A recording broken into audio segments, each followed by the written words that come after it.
sexto par. Bueno, la anatomía del sexto par, ustedes saben, parte, ¿no es cierto?, del mesencéfalo a nivel del puente, y lo importante aquí es que el sexto par va discurriendo a través de una vía larga, que ustedes se acordarán de anatomía, y que cuando está acompañado de otros elementos anatómicos puede tener una clínica que lo caracteriza y que uno sabe dónde puede estar la lesión, que sin duda son las cosas menos frecuentes de observar y que yo me voy a saltar. Y me voy a quedar solamente con en el sexto par aislado. Vamos a hablar de los puros pares craneanos aislados. Entonces vamos a hablar de un sexto par aislado, y el sexto par aislado ocurre cuando la lesión está a nivel del espacio subaracnoideo del sexto par, cuando ya salió del puente. Es aquí donde va a tener, ¿no es cierto?, la clínica característica del sexto par, que puede ser muy evidente, como lo vimos en este mismo ejemplo la vez pasada. Este es un sexto par derecho traumático, evidente, no cabe la menor duda. El paciente tiene una endo derecha que no apeduce y por lo tanto tiene una incomitancia. Sin embargo, la paciente de arriba también tiene un sexto par derecho, pero es una paresia muy discreta que ustedes no dirían que lo tiene. Sin embargo, ambos refieren diplopia, y lo que caracteriza a ambos es aquello que define las parálisis o peresias, que es la incomitancia, y lo otro que lo definía, como ustedes recordarán, es el desvío secundario, cuando fija con el ojo parético. Pero fundamentalmente el tema de la incomitancia, en este caso específico, en lateroversión. Ahora, cuando estamos frente a un sexto par, ya sea que lo diagnosticamos fácilmente o un poco más difícil con las cosas que yo le enseñé la otra vez, da lo mismo, estamos frente a un sexto, sea parálisis o sea paresia, es lo mismo. Y aquí es donde uno tiene que enfrentar la cosa en términos prácticos. ¿Cuál es la causa? Y lo importante aquí de tener en cuenta y recordar que los sextos pares en los niños y en la gente joven, las causas pueden ser malas.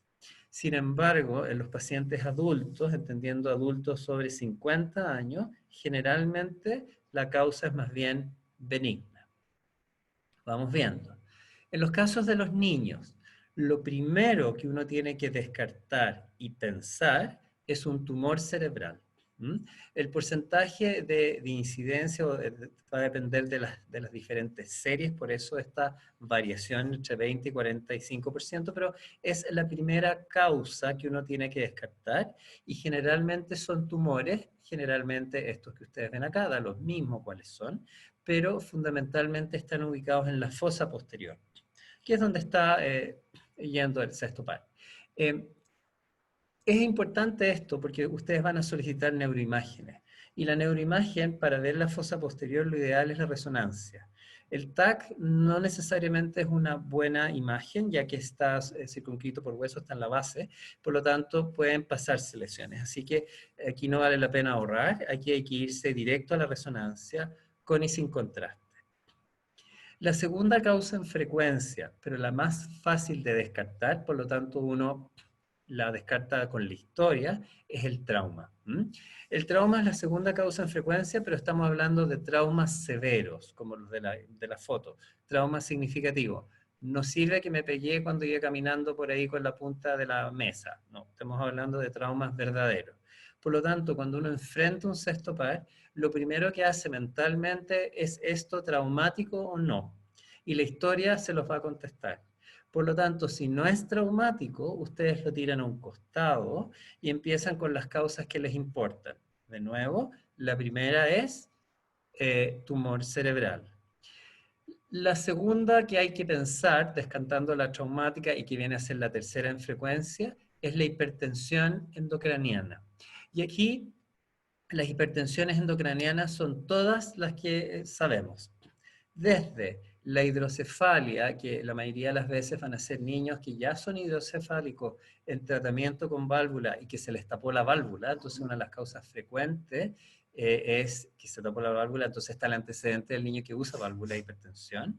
Pero lo otro que es más importante aún y que no se nos puede pasar son las causas reales de hipertensión endocraniana. Vale decir, la hipertensión endocraniana idiopática o el pseudotumor cerebri, y la hipertensión endocraniana de verdad, producto del tumor de nuevo, trauma ya lo dijimos, o que haya alguna lesión tipo meningitis, o sea, un cuadro inflamatorio que esté dando una hipertensión endocraniana, trombosis seno-cavernoso, todo lo que aumente la presión de la cabeza. Ahora, cuando estamos hablando del pseudotumor cerebral o hipertensión endocraniana idiopática, cuando uno lo ve al revés y uno ve cuáles son los criterios diagnósticos de un pseudotumor cerebral, lo primero que vamos a pensar es que tiene que haber un papiledema. Y cuando uno ve los criterios diagnósticos del pseudotumor cerebral o la hipertensión idiopática endocraniana, generalmente uno dice condición sine qua non que haya un papiledema. A lo cual, como ustedes recuerdan y saben, una resonancia normal, un sistema venoso normal, una característica del líquido cefalorraquídeo normal, o sea, no hay una meningitis, no hay ningún cuadro raro, pero con una presión de salida que demuestre la hipertensión endocraniana. Hasta ahí, nada nuevo. Sin embargo, en los criterios diagnósticos se ha podido establecer que cuando no existe papiledema, tiene igual valor en estos 5 elementos que son los que diagnostican este cuadro, la parálisis o paresia del sexto par. Por lo tanto, si ustedes están enfrentándose a un cuadro de una pseudotumor cerebri en el cual tiene del 2 al 5 que están ahí, sin embargo no tiene papiledema, tiene el mismo valor un sexto par. A ese grado es tan importante entender que hipertensión endocraniana y sexto par es casi como lo mismo, o quizás no está bien la comparación, más bien papiledema, que es como el signo básico de la hipertensión endocraniana, el sexto par es igualmente el signo básico de hipertensión endocraniana, así que por eso es que esto no se nos puede pasar. Y en la misma onda, cuando ya hablamos de la cuarta causa en frecuencia, seguimos en el tema de la parte inflamatoria, infecciosa, meningitis, cuadros virales, en fin, menos frecuente, pero vamos a estar haciendo el diagnóstico con lo mismo que hemos visto recién, si no es imagen, es punción lumbar para ver la presión y ver las características del líquido cefalorraquídeo. Descartado lo anterior, o sea, trauma, tumor, hipertensión endocraniana de cualquiera de los orígenes y cuadros infecciosos o inflamatorios, nos quedamos con los sextos pares idiopáticos. Sextos pares idiopáticos en el fondo son, ustedes ven la gran frecuencia, son aquellos que no se llegaron a un diagnóstico y muchas veces no se llega a un diagnóstico porque el estudio fue incompleto, era benigno y sin embargo nunca se supo y se mejoró, pero es un diagnóstico de descarte. Y lo que sí es importante es que los sextos pares congénitos en los niños son súper raros, están al final de la lista. Y cada vez que ustedes tengan un paciente que tiene una endotropia con una incomitancia en la heteroversión y ustedes crean que es congénito, dúdenlo. Y si es congénito, no es un sexto par, lo más probable, sino que es un síndrome de Duane tipo 1, hasta que no se demuestre lo contrario. Así que es raro pensar en un sexto par congénito. Por lo tanto, lo primero que uno tiene que saber en un sexto par, porque las causas pueden no ser buenas, sobre todo en los niños, es la historia. Buscar una historia de hipertensión endocraniana, ¿no es cierto? Ir hacia una resonancia nuclear magnética con y sin contraste, con mucha urgencia si es un cuadro bilateral, o si hay signos neurológicos, o si hay signos de hipertensión endocraniana al examen físico, como es el papiledema, ¿no es cierto? Porque ya tenemos el sexto par. Y nos vamos a ir a ver las estructuras de la fosa posterior, ver todo lo que hemos visto. Puede que el examen salga normal, en adolescentes puede ocurrir, aparece la esclerosis múltiple como alternativa. Sin embargo, si ustedes están estudiando la resonancia y la resonancia sale normal, recuerden de la hipertensión endocraniana y los cuadros inflamatorios infecciosos, por lo tanto hay que hacer una punción lumbar para ver la presión de salida y ver las características del líquido cefalorraquídeo. Realmente eso no lo van a hacer ustedes, lo van a derivar para que un neurólogo se encargue. Cambia absolutamente el cuadro si es que estamos hablando de un paciente adulto. En los sextos pares, después de los 50 años, lo más probable es que la causa sea benigna, siempre y cuando coexistan factores de riesgo microvascular. Vale decir, el paciente tiene el antecedente de diabetes y hipertensión, es altamente probable que ese sexto par en un paciente de 50 años con los factores de riesgo sea este cuadro microvascular. siempre y cuando, obviamente, en el cuadro clínico no coexistan signos neurológicos que no tienen por qué existir en un cuadro microvascular. Si es que existen, obviamente la cosa cambia y pasa a ser uno mal pensado.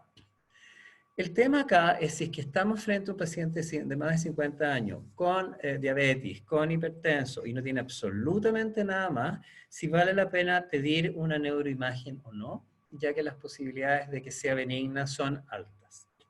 La respuesta es que uno puede no pedirla. Y si hace eso, va a tener que seguir al paciente de cerca y controlarlo en 6 semanas, siempre y cuando no tenga ningún otro síntoma neurológico asociado. Y si es que resulta que el sexto par está exactamente igual, para lo cual uno va a medir cuál es el ángulo que tiene en ppm, va a anotar los números, para que después ustedes 6 semanas después puedan verificar si ha habido una mejoría o una tendencia a la mejoría. Pues si no ha ocurrido o ha ido empeorando, aunque no hayan signos neurológicos, hay que hacer una neuroimagen. Ahora, la discusión es, bueno, ¿y qué pasa si es que yo le hago neuroimagen a todo el mundo que tiene factores microvasculares y que probablemente son benignos? ¿Vale la pena o no? Esto es un tema que no está resuelto, pero se ha visto que de todos aquellos casos mayores de 50 años que tenían los factores microvasculares de riesgo y por lo tanto debían haber sido benignos, solo un 5% uno se equivocaba y realmente tenían una patología de base significativa. Ahora el punto es, si es que yo no se lo pedí ahora y se lo pedí 6 semanas después, ¿cambia el pronóstico y el manejo? ¿Se justifica hacer un 95% de resonancias que uno sabe que van a ser normales por un 5% que no lo van a hacer? Y ahí es donde viene la parte lucas, plata, acceso, y ver si es que uno se va o lo conversa con el paciente si uno necesita hacer un examen. Obviamente, cuando uno está con todas las posibilidades económicas y todos los accesos a vivir por haber, uno puede decirle al paciente y si él quiere estar seguro que no ser del 5%, ok. Pero en términos de salud pública, uno perfectamente puede no pedir el examen, siempre y cuando esté atento a que la evolución sea benigna en 6 meses plazo, en 6 semanas plazo, no 6 meses. Una vez que está claro el diagnóstico del sexto par, obviamente lo primero es tratar la causa, cualquiera sea de todas las que hemos visto, y obviamente eso es lo principal, porque si hay una causa evidente, esa es la causa que si se mejora, eventualmente el sexto par va a desaparecer. Mientras tanto, nosotros tenemos que hacer algo mientras el sexto par evoluciona, ojalá, hacia la mejoría.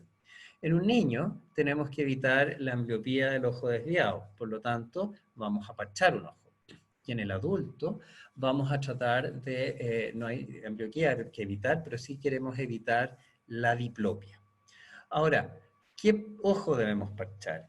Generalmente los pacientes se parchan el ojo enfermo para no ver doble, sobre todo si son los adultos.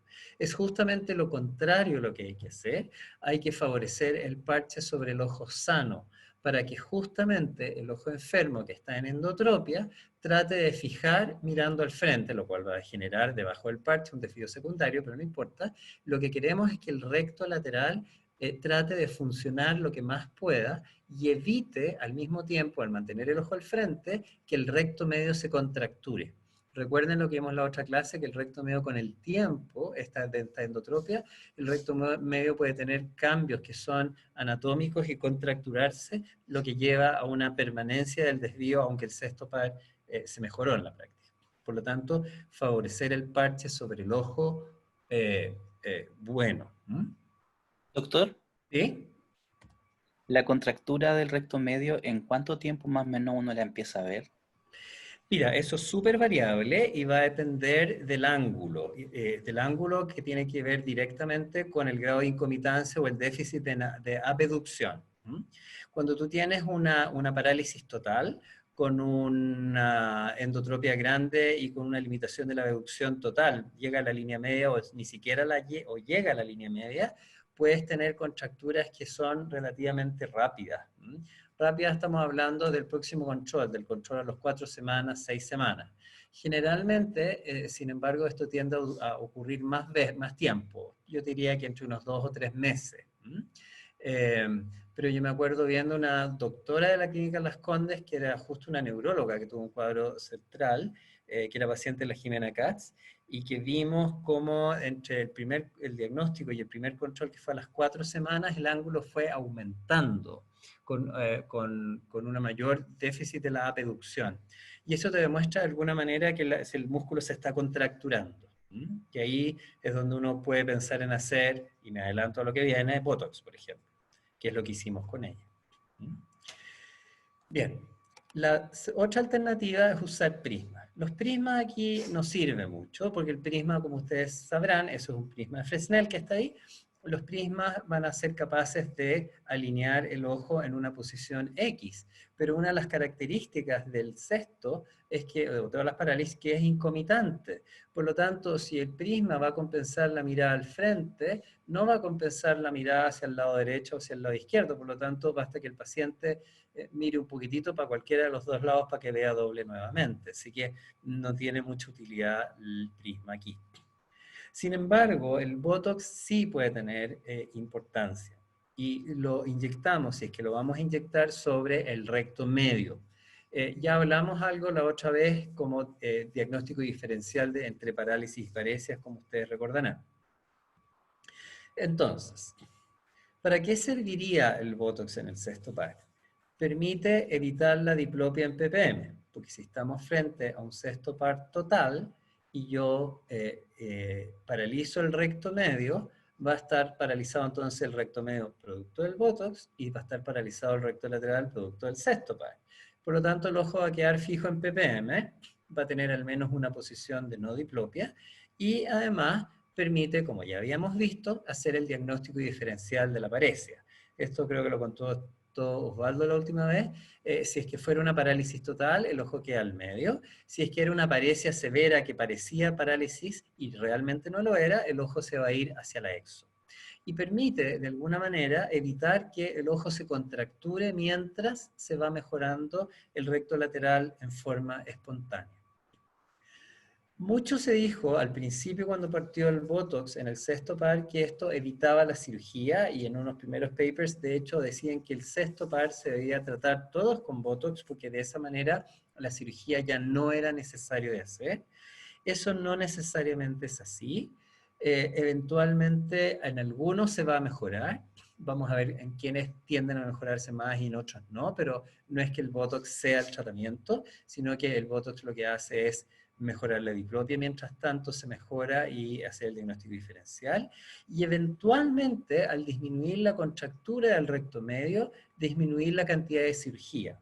Vale decir, el sexto par se fue mejorando X cantidad, pero el recto medio se contracturó al mismo tiempo, generando un desvío mayor al que debió haber ocurrido si es que el recto medio no estuviera contracturándose al mismo tiempo. Ahora, ¿cuánto esperamos? Todos sabemos que uno tiende a esperar 6 meses para saber si el paciente se mejoró o no se mejoró. ¿Y en qué se basa esto? En primer lugar, si nosotros analizamos todos los sextos pares no traumáticos en un plazo de más o menos 6 meses, que son estas 24 semanas, 6 meses más o menos el 74% de los casos en general se van a mejorar. Y al año, 6 meses después del anterior, solamente un 4% más. Por eso es que en general uno espera esto. Y si lo analizamos de una manera más práctica y vemos del 100% de los pacientes que se mejora, ¿cuándo se mejoran? Y vemos que a los 6 meses o 24 semanas, de los 100% que se iban a mejorar, el 94% lo hizo a los 6 meses. Y por eso es que se espera este momento de los 6 meses para definir si el paciente se mejoró o no se mejoró. Obviamente, si el paciente ha ido mejorando sus ángulos en la evolución y llegamos a los 6 meses con un sexto par que está mejor que antes, vamos a seguir esperando eventualmente unos meses más, incluso hasta el año, que es cuando llegamos al 100% de posibilidades de que el que se iba a mejorar lo haga del todo. En los casos traumáticos, no los traumáticos, la cosa es más o menos parecida el porcentaje que se mejora, cerca de un 73% en la totalidad de los traumáticos, pero si los subdividimos en unilaterales, el porcentaje sube a un 84%. Por lo tanto, los traumáticos tienden a ser relativamente más benignos, depende del trauma, pero los bilaterales, siempre los bilaterales peor, es un poquitito menos del 40%. Pero igual vamos a esperar los mismos 6 meses. Ahora, uno puede predecir quiénes se van a mejorar y quiénes no, no del todo, pero hay una tendencia que es más o menos clara. En este gráfico, ustedes ven en las barras blancas, corresponden a los pacientes que no se les usó Botox y las achuradas, los que sí se usó Botox, y están dados fundamentalmente con el déficit de abducción, en -1, -2, -3, -4, -5. Vemos que con los déficits de abducción muy leves, de -1, -2, da exactamente lo mismo, se van a mejorar con y sin Botox igual, así que el Botox no tiene ningún rol aquí, no lo usaría nunca. Cuando estamos hablando de un déficit de -3, hay una tendencia a hacer mejor el Botox que el otro, pero no es estadísticamente muy significativo, y sigue hacia adelante más o menos igual. Por lo tanto, el Botox tiene una tendencia a ser mejor, pero no es significativo. Por lo tanto, uno no puede saber quién se va a mejorar y quién no se va a mejorar, pero sí uno puede pensar que tiene muchas posibilidades. Una parecia de sexto par, como la primera imagen demostré de esa persona que ni se le notaba, esas se mejoran casi todas. Son más bien los sextos pares completos o severos, son los que tienen mucho déficit de reducción, o sea, mucha incomitancia, y son estos los que eventualmente se va a costar más que se mejoren. Y también, y lo que es relativamente obvio, de acuerdo a la etiología. Generalmente cuando hay etiologías de origen central, como tumores cerebrales o accidentes vasculares encefálicos o cosas del sistema nervioso central en general, estos tienen menos posibilidades de mejorar que si es algo traumático o hipertenso. Pero esto junto con el déficit de reducción. Esto es solamente una sensación que uno puede tener y que le puede transmitir hasta cierto punto al paciente, pero sin duda lo que hay que hacer es esperar, y si no quiere esperar o quiere ayudar, pensar en poner el Botox. ¿Y cuándo lo ponemos? Lo ponemos cuando vemos que han habido 4 a 6 semanas sin cambio, generalmente en un paciente con una endotropia ya significativa, con un déficit de la deducción significativo, o que pensamos que por su etiología de base, generalmente patologías del sistema nervioso central, porque tuvo un accidente vascular encefálico que no se va a poder tratar y va a esperar en forma espontánea qué va a pasar, ahí uno le puede poner el Botox, y obviamente con un compromiso severo de la reducción. Si no, no tiene mucho sentido, porque si es una parecia leve, vamos a poner el Botox y vamos a generar una exotropia y el paciente va a tener diplopia igual, ahora para el otro lado. Ahora, esto de que reduce la cantidad de cirugía a realizar es algo discutible y, como vimos, va a depender de cada caso. Algunos casos se mejoran del todo, pero aparentemente es porque no se contracturó el recto medio, o al no contracturarse el recto medio y si no se mejoró el sexto par del todo, permite que la cirugía sea más pequeña y hacer eventualmente una retroresección nomás, que es mucho más simple. Ahora, suponiendo que llegamos a los 6 meses plazo y la cosa no se mejoró, la cosa se tratará quirúrgicamente y dependerá. Si es una paresia, haremos un retroceso del recto medio, una resección del recto lateral, basándonos en el ángulo en ppm. Y si hay una parálisis total en que el recto lateral no funciona y por lo tanto el ojo no es capaz de abducir, significa que el recto lateral necesita ayuda, como en esta figura, y necesitamos entonces agregar una técnica de transposición.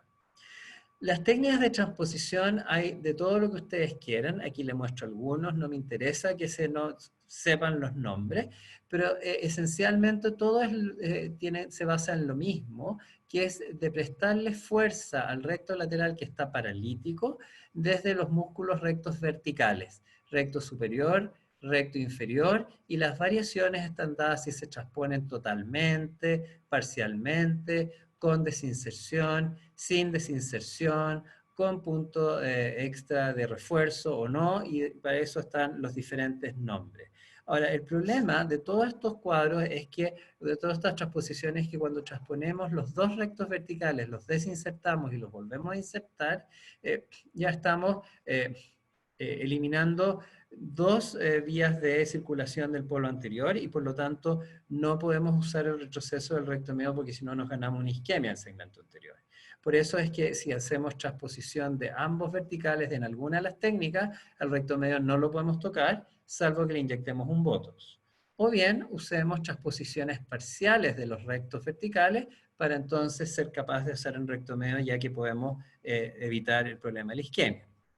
Incluso ha salido ahora último una técnica en los pacientes, en la literatura asiática, los japoneses, que es la transposición de Nishida, que de nuevo es una variación de transponer los rectos, ambos rectos verticales hacia el área del recto lateral, pero a medio camino, permitiendo el uso del recto medio. Lo que nosotros más hacemos en el hospital es una técnica que se describió ya hace algunos años atrás por el grupo de Boston, que es la transposición de solamente el recto superior. Hasta entonces siempre se transponían los dos verticales, parcial o total, pero siempre los dos. Pero aquí hicieron esta técnica en la cual el recto superior solamente se transpone hacia el recto lateral con una sutura de refuerzo, y esto permite entonces usar el recto medio para retrocederlo, incluso se puede hacer ajustable, y se ha visto que aunque uno pensaría que esto generaría desvíos verticales y torsionales, la posibilidad de que eso ocurra es muy baja y tiene un muy buen resultado. ¿Qué es lo que nosotros hemos estado usando en el hospital? No hemos hecho la técnica de Nishida porque esta es un poco más reciente, probablemente la vamos a probar, pero en la literatura son todas parecidas entre sí. Aquí tenemos un caso, un sexto par del ojo izquierdo en el pre- y postoperatorio del paciente del hospital, en que hicimos esta técnica de transposición del recto superior más retroceso al recto medio. Ustedes ven cómo se alinea en ppm y la abducción que estaba totalmente comprometida, ni siquiera llegaba a la línea media, ahora logra abducir más o menos 1 a 2 cruces, no es capaz de abducir más, recuerda que el recto lateral ya no está funcionando. Lo mismo en este caso que fue traumático, un sexto par derecho en el postoperatorio, alineado en ppm sin diplopia, y obviamente cuando hace la abducción, el ojo de no abducir nada, ahora logra abducir más o menos 15 grados, que es bastante bueno para el resultado que uno anda buscando. Por lo tanto, en un sexto par aislado, recordamos que en los niños chicos o menores de 50 años hay que ser mal pensado, buscar imagen, y si la imagen es normal, sobre todo en niños, hacer una punción lumbar. Si hay signos neurológicos o si es bilateral, la neuroimagen es de urgencia y obligatoria. Y en los mayores de 50 años, en aquellos casos en los cuales no tienen características de riesgos microvasculares, o bien las tenían y no se mejoran en 6 semanas. Mientras tanto, tapar ojalá el ojo sano para evitar la contractura y pensar en el Botox mientras tanto para darle alguna alternativa al paciente mientras espera, y la cirugía se plantea recién a los 6 meses plazo. Pasamos ahora al tercer par. Doc, ¿le puedo hacer una consulta del sexto? Por supuesto. ¿Qué tan específico es el examen físico en el síndrome de Duane como para yo no hacerle una imagen a ese paciente? Bien, buena pregunta. Lo que pasa en el Duane, primero va a ser un niño chico, pero te van a decir desde siempre lo tiene. El Duane se caracteriza en primer lugar en que tú puedes o no puedes tener un ángulo en ppm derecho. Si es que tenés un Duane en que está derecho en ppm o con un discreto giro de cabeza que tiene una endotropia relativamente chica, pero un déficit de abducción grande, eso es un Duane. Es muy raro que tú tengas un ojo que no abduce nada y tenga orto en ppm o una endotropia chica. Sin embargo, tú podrías tener una endotropia más grande de 30 dioptrías prismáticas que existen en los Duane y tener el déficit de abducción. Hasta ahí la cosa está más peluda. Entonces lo que hay que hacer es mirar la aducción del paciente, llevar el ojo de Duane hacia la aducción. Como el Duane se caracteriza por una cocontracción, cuando el paciente intenta una aducción, se va a producir una disminución de la hendidura palpebral, cosa que va a ocurrir en el Duane, pero no va a ocurrir en el sexto. De hecho, lo que define cualquier Duane es la cocontracción. y eso se logra verificar clínicamente la disminución de la hendidura en el intento de la aducción, ¿ya? Y si más encima en el intento de la aducción tienes un shoot, un up o un down shoot, eso es un Duane de todas maneras. ¿Sí? Gracias. Bien. Vámonos entonces al otro par, que es el tercer par. El tercer par es el más desgraciado de todos, porque aquí de nuevo nos vamos a ir no a los terceros pares nucleares o cuando están acompañados de otros nervios pares craneanos en el seno cavernoso o en la órbita que tiene su clínica característica, sino que nos vamos a ir de nuevo al tercer par aislado. Cuando es aislado, uno no puede decir dónde está la lesión, uno sabe que está en alguna parte. Y de nuevo estamos hablando de cuando el tercer par está en el espacio subaracnoideo. Igual a lo que pasaba en el sexto y que en la clínica y que normalmente es lo que ocurre. ¿Qué es lo que importa aquí en el tercer par aislado en el espacio subaracnoideo? Es la relación con la comunicante posterior en este trayecto del espacio subaracnoideo. Uno de los riesgos que uno no se le puede pasar, porque tiene un riesgo vital en un tercer par total, es el aneurisma de la comunicante posterior.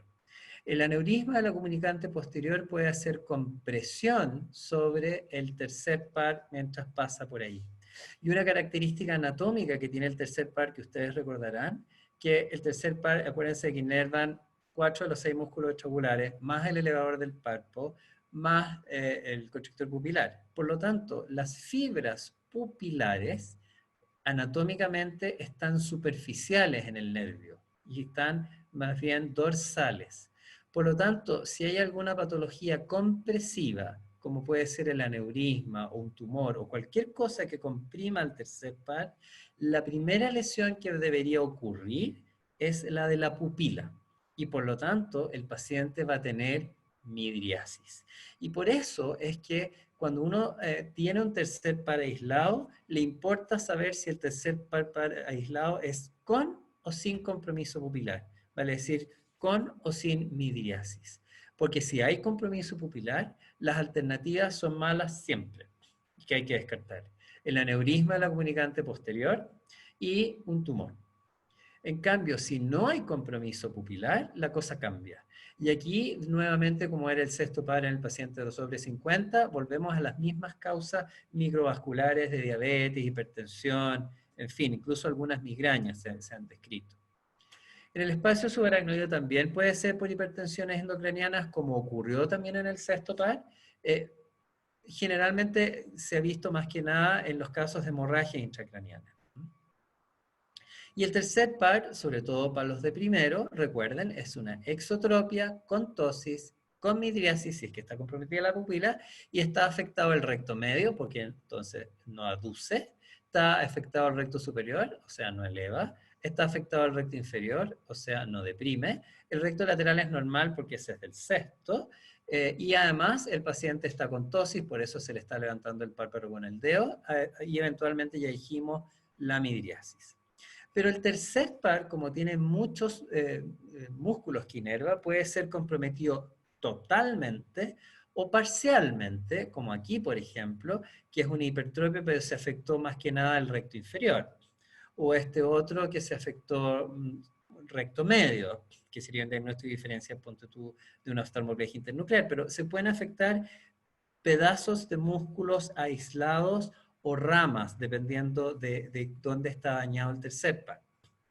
Incluso el tercer par puede ocurrir, mejorarse parcial o totalmente, pero en esta mejoría generar lo que se llama la regeneración aberrante. Y esta regeneración aberrante lo dice su nombre, el músculo se reinerva, el tercer par, pero va a lugares que no debe. Y aquí tenemos un paciente que tuvo un tercer par izquierdo, sin embargo, el paciente cuando se le pide mirar hacia abajo, el ojo izquierdo, que era el del tercer par, ya se va hacia adentro. Al intentar mirar hacia abajo, el derecho va bien y el izquierdo mira hacia la nariz. Vamos a saltarnos el video. Y aquí tenemos otro caso, como el elevador del párpado también tiene que ver, que esto ocurre con cierta frecuencia, las regeneraciones aberrantes. En este paciente que uno le dice mire hacia abajo, y cuando está tratando de mirar hacia abajo, el ojo derecho eleva el párpado. Aquí el ojo derecho es el alterado, perdón, está bien en ppm. Sin embargo, mirar hacia abajo, en vez de bajar el párpado con los ambos ojos, el ojo derecho, el párpado se retrae. Y aquí tenemos un paciente nuestro del hospital, en que la cosa es más complicada todavía. Aquí tenemos un tercer par, en el cual, izquierdo en este caso, en el cual, en este caso, el ojo izquierdo, cuando le dice que vaya a la izquierda, eleva en vez de aducir, y aquí vemos que al intentar deprimir, el ojo va hacia afuera, que son todas estas diferentes formas de regeneración aberrante. Ahora, dentro de las causas, y que eso es lo que importa cuando uno está frente a alguien, ¿es susto? ¿Qué tan susto tengo que tener? De nuevo, al igual que en el sexto par, hay causas buenas y causas malas, pero aquí se invierte el tema. En el sexto par, los niños eran más malas, los adultos eran mejores. Aquí es al revés. En el tercer par, los niños tienen mejores posibilidades y los adultos tienen peores posibilidades. Como ustedes ven aquí, si bien en los tumores andan parecidos, pero son bajos, el cuco es el aneurisma. El aneurisma es mucho mayor en los adultos. Entonces, si hacemos las causas dentro de las diferentes edades, nos vamos a los niños primero. Aquí, al contrario del sexto par, la causa más frecuente del tercer par es el congénito. Vimos que en el sexto era raro y si eran Duane. Aquí es todo al revés. En el tercer par es frecuente el tercer par congénito, que generalmente es unilateral, puede ser un tercer par total o parcial, puede ser con o sin pupila, y puede ser con o sin regeneración aberrante. Es importante esto porque el con y sin pupila y regeneración aberrante, como veremos después, son factores ominosos. Pero si es congénito, obviamente no tiene ninguna importancia tenerlo, no es ominoso realmente. Segundo lugar, de nuevo, al igual que el sexto, traumático, pero traumas significativos. Dentro de las causas adquiridas en los niños, y luego están los idiopáticos. Es mucho menos frecuente el tumoral. Aquí el tumoral en los niños va al último lugar. En el sexto par estaba en el primer lugar. En los adultos, de nuevo, las causas pueden ser microvasculares, pueden ser traumáticas, pero de nuevo está el antecedente en general y está el antecedente del trauma. Pero el gran cuco de esto es que puede ser compresivo, como ya habíamos visto. El principal riesgo es el aneurisma de la comunicante posterior o de la basilar, y se ha visto que desde que se hace sintomático hasta que eventualmente se rompe, ocurre más o menos en un plazo de 30 días, y por lo tanto, mientras más demora el diagnóstico y el no tratamiento, aumenta exponencialmente la mortalidad. Por eso es muy importante hacer el diagnóstico. Y en segundo lugar, puede ser compresivo por tumor. Y de nuevo, ¿cuáles son los signos clínicos de riesgo que nunca uno debe olvidar? El compromiso pupilar por lejos, la midriasis acompañante al tercero y la regeneración aberrante. Y esto es verdad, porque si vemos, analizamos la cosa de terceros pares con o sin compromiso pupilar. En los pacientes que son de origen isquémico y por lo tanto benigno, pues son microvasculares, el 70% de ellos no tenía compromiso pupilar. En cambio, los aneurismas, el 90% sí tenía compromiso pupilar. Y otro elemento que también es importante para todos los cuadros neurológicos, y incluye el tercero, es la asociación de otro signo neurológico que puede ser evidente, otro par craneano que también puede ser evidente, pero ojo, hay un problema que hay otro par craneano que está al lado del tercero, que es el cuarto par. Y el problema es que uno tiene que ir a buscar el compromiso del cuarto par porque no se hace evidente. ¿Por qué no se hace evidente? Porque recuerden que el paciente no puede aducir. Entonces es muy difícil estudiar esta posición diagnóstica del oblicuo superior, ¿no es cierto?, que es la depresión en aducción. El paciente no puede aducir por el tercero, entonces no pueden evaluar cómo está la función del oblicuo superior. Pero sí se puede hacer teniendo un detalle. Se le pide al paciente que intente aducir, o sea, deprimir en aducción, que busquen esa posición de mirada, que el paciente no va a poder hacerlo, y ustedes se van a fijar en algún vaso limbar y vean si al intentar hacer ese movimiento, que no lo va a lograr el paciente, se genera una pequeña torsión. Debería generarse una pequeña intorsión, porque el oblicuo superior es un intorsor. Si ustedes ven una pequeña intorsión, este intento de depresión en aducción, ustedes pueden verificar que el cuarto par no está comprometido. Y si no ocurre, estaría comprometido y por lo tanto ya es un elemento extra de riesgo para el paciente y requiere hacerse una imagen, o lo que ya vamos a ver. El caso de la regeneración aberrante es otro elemento ominoso, pero no es tan importante respecto a la pupila, porque el problema que tiene la regeneración aberrante es que en primer lugar en los congénitos da lo mismo, pero cuando es adquirido, demora en ocurrir, demora más o menos 6 semanas, y una de las cosas que uno quiere es hacer el diagnóstico antes, porque si era un aneurisma se rompe y se muere el paciente. Por lo tanto, no vamos a estar esperando la regeneración aberrante, pero sí la pupila es un elemento importante. ¿Y qué es lo que vamos a ir a Doctor, buscar? ¿Sí? ¿por qué la regeneración aberrante se toma como un signo ominoso? Porque en general la regeneración aberrante te puede dar patología tumoral y eventualmente aneurismas que no se rompieron. Es algo clínico que ocurre, que es como un signo más ominoso. Salvo los congénitos, obviamente. Es más bien una cosa, descriptivo, más que nada. No tengo otra explicación. Ok. Ahora, ¿qué es lo que vamos a pedir? Vamos a pedir como es la aneurisma lo que nos da susto, vamos a pedir una neuroimagen, obviamente, para ver la parte cerebro, ¿no es cierto? Pero vamos a pedir una neuroimagen en que tiene que estar una angio. Ahora, aquí la angio-TAC es igual de buena que la angioresonancia y los precios son bastante diferentes. Así que uno podría partir por una angio-TAC. Y las resonancias más o menos iguales, y el porcentaje de hacer un diagnóstico es alto. Hay más o menos solamente cerca de un 2% de falsos negativos, por lo tanto es poco probable que se pase con un examen adecuado, y solamente en aquellos pocos casos que sale negativo, que un porcentaje tan bajo como el 1,5%, se hace una angiografía. El problema de la angiografía, como ustedes saben, tiene riesgo vital el hacerla, por eso no es tan trivial indicarla. En cambio, una angioTAC, como una angioresonancia, no es tanto, junto con una imagen de masa, por si acaso estamos pensando en un tumor. Pero aquí lo que más nos apura es saber si hay un aneurisma que se puede romper mañana. Eso es lo que más nos apura. Por último, el tumor no va a pasar nada en 48 horas o lo que sea. Ahora, ¿qué pasa en los pacientes que no tienen pupila? Pues los pacientes que no tienen pupila, estos que uno supone que está bien, ok, vamos a ir a buscar la causa isquémica, hipertensión, diabetes, para estarnos tranquilos. Sin embargo, aquí de nuevo viene la discusión que a algunos les gustaría tener a todos angioresonancia y angioTAC por ese 10% que podían tener que no tenían pupila, les da susto. Sin embargo, hay otros que dicen, nos podemos estar viendo angioTAC a todo el mundo. De nuevo hay un tema de recursos. Algunos observan algunos días para ver si aparece la pupila que no estaba, y ahí entonces pedir la angioTAC o angioresonancia. De nuevo, otro par craneano o otro signo neurológico, recordar el cuarto par, la regeneración aberrante, que en general no es un tema, generalmente uno se basa más que nada en la midriasis.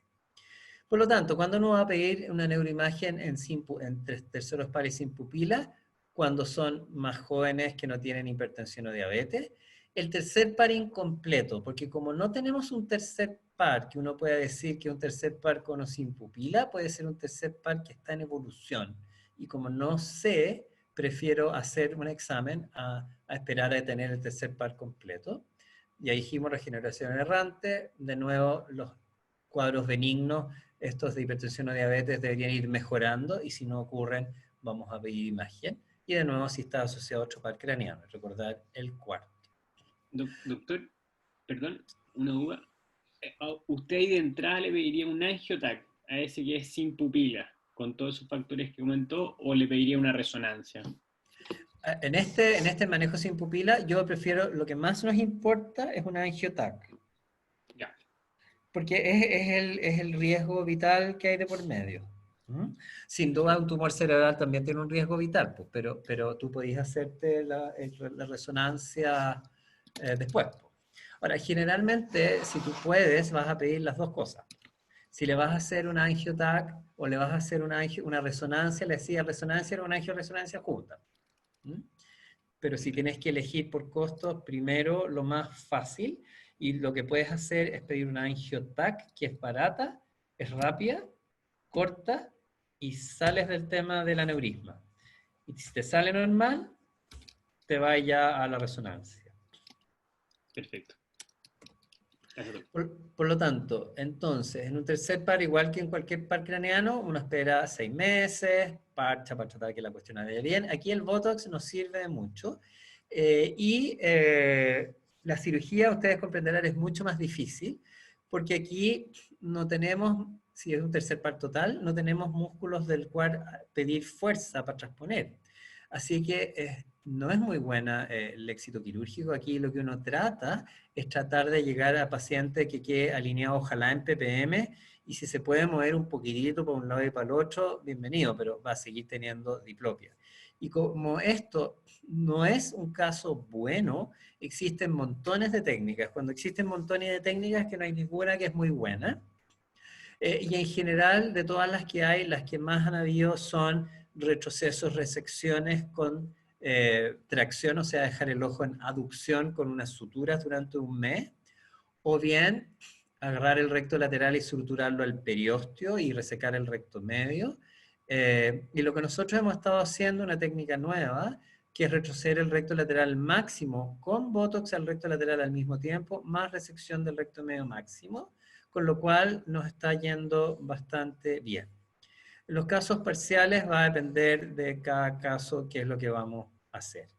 Aquí, esto es cuando hacíamos la técnica de tracción. Esta es una paciente que tiene un tercer par, se hizo un retroceso del recto lateral, una resección del recto medio, más tracción, o sea, dejamos el ojo metido para adentro, traccionado, con suturas que iban desde el recto vertical transpalpebral hacia la nariz. Luego se soltó y aquí está en el postoperatorio bastante bien. Por lo tanto, en un tercer par aislado, tenemos que en los niños es benigno, si es que siempre y cuando uno establece que es congénito traumático, pero si no hay eso, pensar que puede ser algo más. En los adultos siempre buscar la pupila, porque ya sabemos que tenemos que ir a buscar el aneurisma. En los adultos con regeneración aberrante, si hay otro par, buscar el cuarto, no mejora o es un tercer par parcial, hacer una neuroimagen. El Botox no tiene mucha utilidad y de nuevo la cirugía será después de 6 meses, sabiendo que van a quedar con diplopia igual. Ahora, muy cortito respecto al cuarto par, que no lo voy a poner, pero lo puse igual para terminar el tema de las parálisis, parece en esta visión de qué hacer frente a un caso que lo tenga. Porque cuando uno habla de cuarto par, es un tema súper peludo y tiene que ver fundamentalmente, y vimos parte la otra vez, de cómo se puede manifestar clínicamente, y eso tiene que ver cómo lo voy a tratar finalmente. Pero aquí nos vamos a concentrar fundamentalmente en cómo enfrentarlo como hicimos con el tercero y sexto. Recordarse solamente que cuando tengamos un cuarto par es típicamente un paciente que tiene una tortícolis, que es generalmente una inclinación de cabeza, como ya habíamos visto, hacia el lado opuesto, una hipertropia en ppm del ojo comprometido, que en la motilidad puede tener diversas cosas, pero la más frecuente es una hiperfunción del oblicuo inferior, acuérdense, el antagonista ipsilateral, la ley de Sherrington, y que lo que hace el diagnóstico es el Bielchowski positivo, que es el que la otra vez también vimos de qué se trataba, no lo vamos a insistir de nuevo. Y lo que vimos, que uno de los problemas complejos del cuarto par es que se puede manifestar de diferentes maneras. Se puede manifestar como uno esperaría que se manifestase, con un déficit del oblicuo superior, que es el dañado, o bien se puede manifestar con una hiperfunción del oblicuo inferior, que es el antagonista ipsilateral, o se puede manifestar como una hiperfunción del yunta contralateral, o sea, una hiperfunción del recto inferior contralateral, o se puede manifestar con una hiperfunción del antagonista secundario del oblicuo inferior, superior en términos verticales, que es una contractura del recto superior, o combinaciones de todas las anteriores. Y por eso es que la clínica puede ser muy compleja y existe una clasificación que se llama la clasificación de Knapp, que tiene 9 diferentes formas de presentación de un cuarto par. Por eso es un tema relativamente complejo y que requiere una clase especial. Ahora, lo que quiero yo orientarlos a ustedes es lo mismo que hicimos con los otros casos. ¿Qué hacer frente a estos?